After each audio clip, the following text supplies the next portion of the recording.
เจ็บมานานแค่ไหนจะต้องเจ็บไปอีกนานไหมแต่ทำไมหัวใจ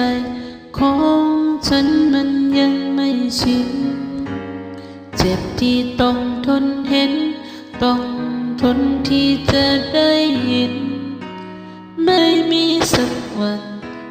ที่มันจบสิ้นสักทีอยากจะมีวันไหนมันสิ้นสุดไปทีได้ไหมไม่อยากทำร้ายใจของฉันไปมากกว่านี้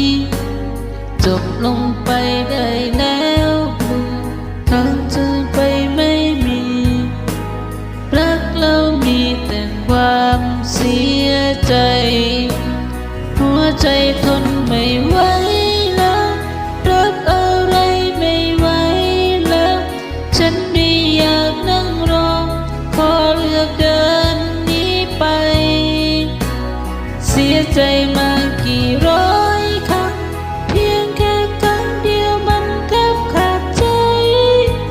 เจ็บช้ำมาสักเท่าไรอยากขอให้สิ้นสุดสักที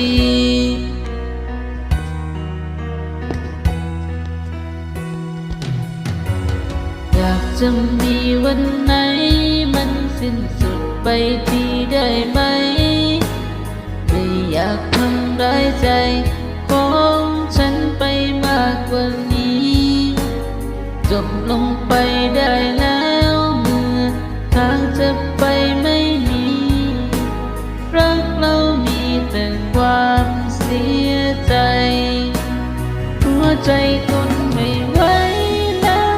รับอะไรไม่ไหวแล้วฉันไม่อยากนั่งรอขอเลือกเดินหนีไปเสียใจมากี่ร้อยครั้งเพียงแค่ครั้งเดียวมันแทบขาดใจเจ็บช้ำมาสักเท่าไรอยากขอให้สิ้นสุดสักที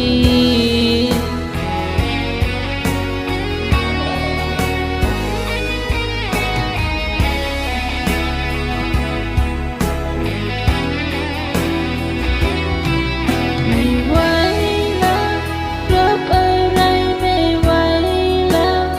ฉันไม่อยา